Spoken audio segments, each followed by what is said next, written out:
আসসালামু আলাইকুম, সবাই কেমন আছেন? আরেকটা নতুন ব্লগ নিয়ে আপনাদের সামনে চলে আসলাম। আজকে আমার সুন্দরী মাকে আপনাদেরকে দেখাচ্ছি। দেখেন আমার মা সুন্দর করে সেজে বসে আছে। আজকে আমরা বিয়ে খেতে যাব।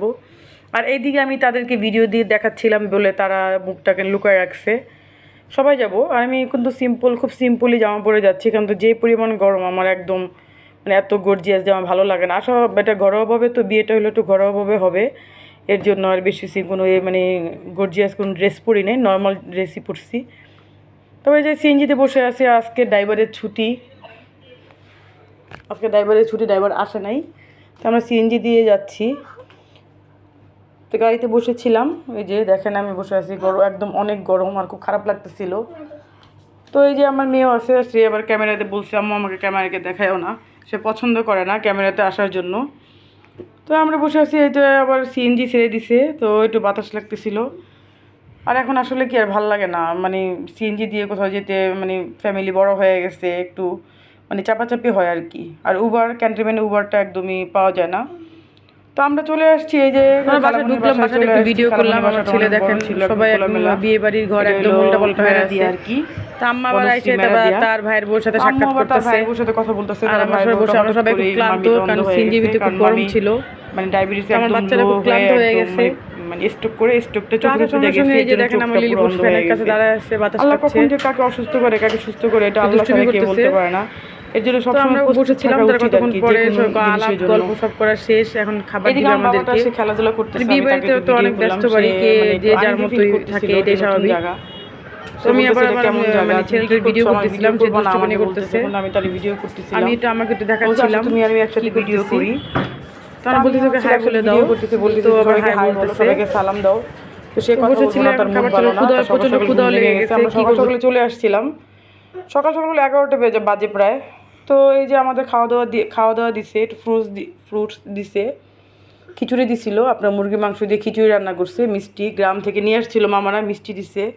তো আমার মা আর আমার মেয়ে কথা বলতেছে, আমার দুই মা। আমার মা হইলো আমার মেয়ের বন্ধু, তার নানি তাকে খুব পছন্দ করে, তার স্পেশাল বন্ধু সে। আমার সাথে যেটা শেয়ার করে না, সে তার মা নানুর সাথে সেটা শেয়ার করে। এদিকে মামি খাচ্ছিল, আমরা সবাই এখন খাওয়া দাওয়া করবো। তো আমরা খাওয়া দাওয়া শেষ করে রুমে চলে আসছি, দুপুর হয়ে গেছে। তো আম্মু আবার নামাজ পড়ে একটু বসলো, আরেক মামির সাথে কথা বলতেছে। এটা আমার একটা মামি, এই যে আমার মেয়ে, আমরা একসাথে বসে আছি। তো আমরা নিচে চলে গেলাম খাওয়া দাওয়া করার জন্য। আমার মেয়ে মানে সে এত পরিমাণ হিল পড়ছে, সে সিঁড়ি দিয়ে নামতে পারতেছে না। আগে তো বলছি যে আমরা একদম সিম্পল জামা পরছি, যে একদম সিম্পল একটা জামা পরছি, যার অনেক গরম, সবাই অনেক গর্জিয়াস সাজুগুজু করছি, আমরা কিন্তু একদম সিম্পল ছিলাম, একদমই সিম্পল। তো আমি নামতেছিল, দেখেন আমার ড্রেস, আমি একদমই সিম্পল, আমার কিন্তু এটাই অনেক আরাম লাগতেছিল। সবাই কিন্তু অনেক গরমে অস্থির মানে ফিল করতেছিল, আর একটু পর কারেন্ট চলে যাচ্ছে।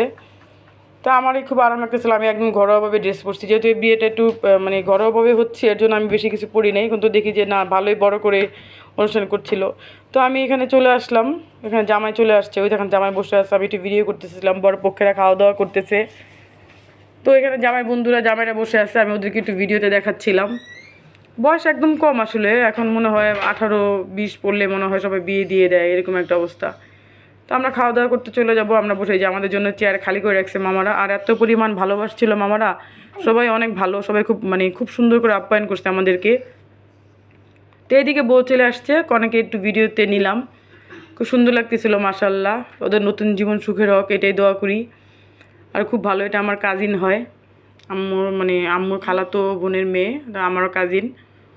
আর দেখতে ভালোই লাগতেছিল, পড়াশোনা করতেছে। আর বিয়ে বাড়িতে তো গন্ডগোল হবে, একটু বসেছিল, এদিকে প্রায় গন্ডগোল লেগে গেছে, বরপক্ষ চলে আসছিল, বরপক্ষকে ভালো করে আপ্যায়ন করা হয় না। প্রত্যেকটা বিয়েতে বোন এরকম হয়, সবাই গেট ধরা নিয়ে ব্যস্ত ছিল। তো এদিকে উপরে আসছে বিয়ে, এখনও কিন্তু বিয়ে পড়ানো হয় না। এই যে জামাই সাহেব বসে আসছে, এখন বিয়ে পড়াবে, খাওয়া দাওয়া শেষ করে এখন বিয়ে পড়াবে। সেই দূর থেকে আসছে, আপনার সেই চট্টগ্রাম থেকে আসছে, মানে ফুফাতো ভাইয়ের সাথে বিয়ে হচ্ছে আর কি। মেয়েটা সুন্দর ছিল, এর জন্য খালা মানে ফুপ্পু নিয়ে নিছে নিজের ছেলের জন্য। আর ওদের একটু পছন্দই বিয়ে আর কি, এখন আর কেউ ম্যানেজটা কম করে, সবাই পছন্দ করে বিয়ে করে।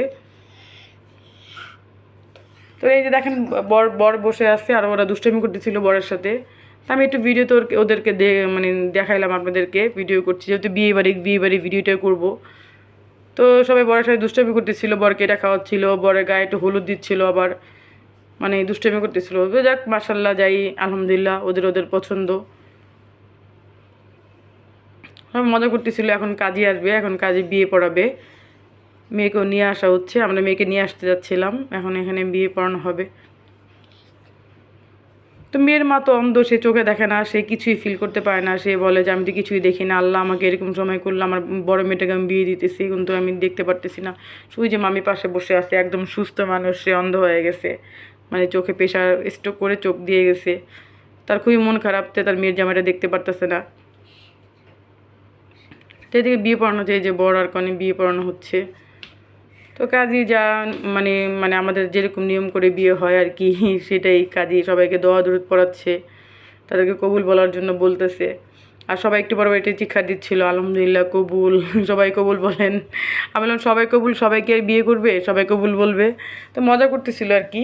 ওদের নতুন জীবনের জন্য সবাই আপনারা দোয়া করবেন, সবাই দোয়া করবেন যাতে ওদের জীবনটা সুখী হয়। একটা স্বামী ভালো হইলে একটা মেয়ের কপালে আর কিছুই লাগে না। স্বামী ভালো তো সব ভালো, আমার মনে হয়, আমি এটা মনে করি। কারণ স্বামী যদি সাথে থাকে তাহলে আর কিছুই দরকার নাই। শ্বশুর শাশুড়ি খারাপ হলেও মানা যায় যদি স্বামী ভালো থাকে। দেখ সবাই শ্বশুর শাশুড়ি ভালো হয়, এক পক্ষ কখনো খারাপ হয় না, দুই পক্ষকেই এটাকে মেনে নিতে হয়। কেউ ভালো হবে কেউ খারাপ হবে, সেটাই স্বাভাবিক। আর তাও আল্লাহর কাছে দোয়া করি আল্লাহ যেন প্রত্যেকটা মেয়েকে বলে ভালো শ্বশুর শাশুড়ি, ভালো একটা জামাই দেয়। কারণ মেয়েদের জীবনটা তো পার হয়ে যাবে শ্বশুরবাড়ি থেকেই, এই লাল কাপড় পরে ঢুকবে আর সাদা কাপড় পরে বের হবে। তো সেভাবে আমাদেরকে মেনে চলতে হয় আর কি। হাজার কষ্টের মাঝখানে আমাদেরকে মানে মানায় চলতে হয়। মানাতে মানাতে আমাদের জীবন শেষ, স্বামীর জন্য, সন্তানের জন্য, শ্বশুর শাশুড়ির জন্য, সবার জন্য। কিন্তু আমরা দিন শেষে কিন্তু কিছুই পাই না। দিন শেষে যে আমরা যে সবার কাছে সেবা যত্ন পাই বা সবার কাছ থেকে একটা ভালোবাসা যায়, সেটা দেখা যায় কম হয়ে যায়, আমরা পাই না। আমরা সবার জন্য করতে করতে ক্লান্ত হয়ে গেলে কেউ আমাদের কষ্টটা বুঝে না। যাই কিছু বেশি বলার নাই, আবার অনেকে অনেক কিছু মন্তব্য করতে পারে, তাই বেশি কিছু বলবো না। দোয়া করি আল্লাহ যেন সবাইকে ভালো রাখে, সুস্থ রাখে। তো ওদের বিয়ে ফাইনাল হয়ে গেছে, ওরা কবুল বলে ফেলছে, সাইন করে দিছে। তো সবাই ওদের জন্য দোয়া করবেন, আর আমার চ্যানেলটা বেশি বেশি করে সাবস্ক্রাইব করবেন।